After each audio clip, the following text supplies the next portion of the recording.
राष्ट्रपति चुनाव को लेकर पूरे देश में हलचल देखने को मिल रही है, जहां एनडीए ने अपनी महिला प्रत्याशी को उतारा है जो कि एक आदिवासी महिला है, द्रौपदी मुर्मू। वहीं यूपीए ने यशवंत सिन्हा को उतारा है। अब देखना यह है कि इन दोनों चेहरों में से जनता किसे सबसे ज़्यादा जानती है और इन दोनों उम्मीदवारों में से जनता किसके काम को ज़्यादा सराहती है।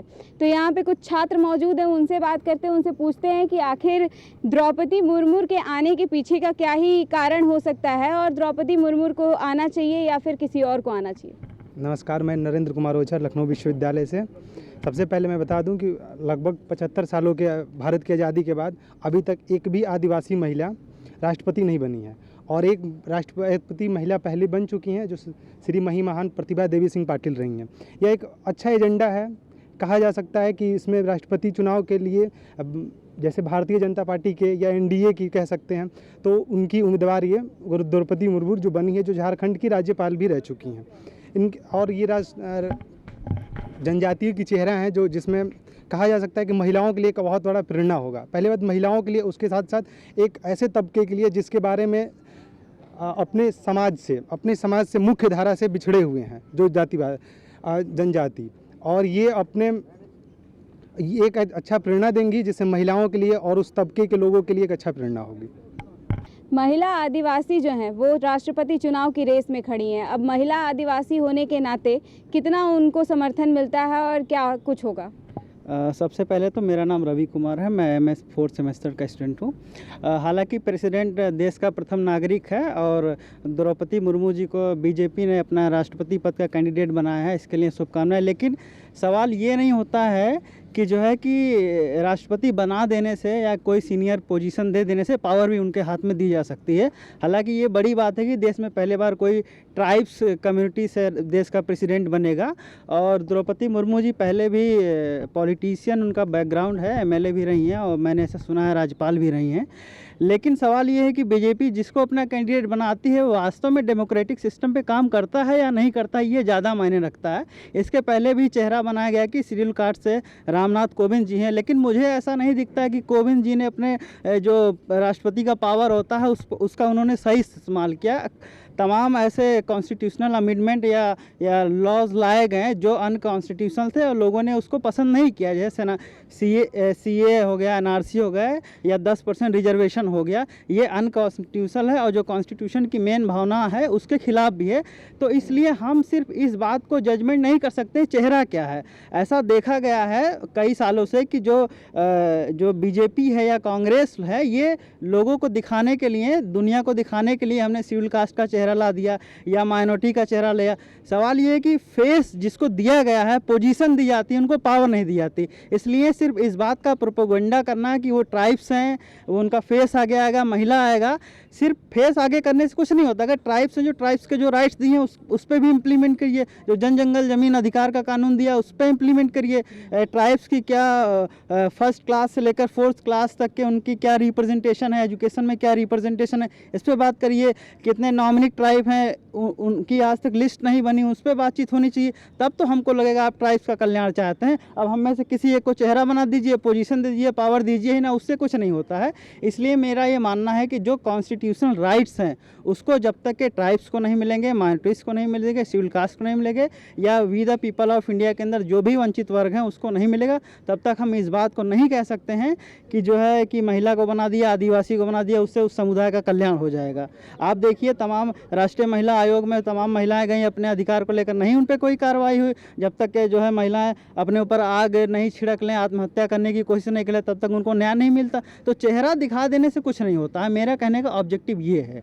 आपका कोई और सवाल हो तो आप पूछ सकती हैं। नहीं, मतलब आदिवासी चेहरे को लाने का पीछे का मकसद सिर्फ इतना ही है कि वो कुर्सी को लाना चाहते हैं, बाकी कुछ वो नहीं। दुनिया को दिखाने के लिए हमने ट्राइब्स को बना दिया। मैं कहता हूँ ट्राइब्स के जो शेड्यूल 5th है, शेड्यूल 6 है, उस पर आपने क्या काम किया आज तक? ट्राइब्स का कितना रिप्रेजेंटेशन है फर्स्ट क्लास के लेकर 4th क्लास की नौकरी में, उस पर जवाब पूछिए, उस पर सवाल करिए।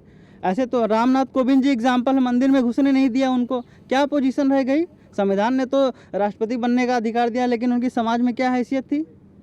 इससे कुछ नहीं होता है। इसके पहले भी तमाम लोग, जगजीवन राम बाबू जी को इतना बड़ा वो चेहरा बनाया गया, लेकिन उस समुदाय से किसी न किसी चेहरा उठा के दुनिया को दिखाया जाता है, लेकिन उस समुदाय के लिए कोई काम नहीं होता है। इसलिए सिर्फ चेहरे पे ना जाकर मेरा ये ओपिनियन है, जो काम अच्छा करे, जो संवैधानिक मूल्यों की सुरक्षा करे, जो संवैधानिक पदों पर बैठा है, वो व्यक्ति संविधानों की सुरक्षा करे। ऐसे व्यक्ति को हमको अपना लीडर और नेतृत्व मानना चाहिए। हालांकि मैं जो पहली बार मैंने सुना द्रौपदी मुर्मू जी का नाम, उसके पहले मैं नहीं जानता था, लेकिन अगर हम नहीं जानते कि उनका एप्टीट्यूड कैसा है, वो जब पावर में आएंगी, पोजीशन में आएंगी, कोविंद सर जैसे ही रहेंगी या कि उनका एप्टीट्यूड अलग है, वो तो देखने पे पता चलेगा जब राष्ट्रपति का इलेक्शन हो जाएगा। कौन आता है, यशवंत जी आते हैं या मुर्मू जी आती हैं, वो तो उसके ऊपर बाद में डिपेंड करे। लेकिन मेरा एनडीए वगैरह के ऊपर कोई भरोसा नहीं है। ये चेहरा दिखाते हैं, पोजीशन देते हैं, गाड़ी देते हैं, गनर देते हैं, बंगला देते हैं, लेकिन पावर नहीं देते हैं। पावर देते तो वीटो पावर है राष्ट्रपति जी के पास, वो चाहते अपना रख लेते, कोई जवाब नहीं देता, जैसे के आर नारायणन साहब के समय में होता था। राष्ट्रपति जी कोविंद जी के पास कुछ भी जाता है, कोविंद जी पास, तो ऐसे लोगों को ढूंढते हैं बीजेपी वाले। भैया ये बताइए कि आप पहले द्रौपदी मुर्मू जी को कितना जानते थे और इनकी बातों से खासकर कितना सहमत हैं या कितना असहमत हैं? नहीं, भैया की बात से हम सहमत तो हैं, ये तो बात सही है। और मुर्मू जी को वैसे हम पहले तो नहीं जानते थे, जब से राष्ट्रपति की उम्मीदवार बनी है एनडीए गठबंधन की, हम तभी से उनको जानते हैं कि वो राज्यपाल हैं और एमएलए भी हैं और शेड्यूल ट्राइब से आती हैं।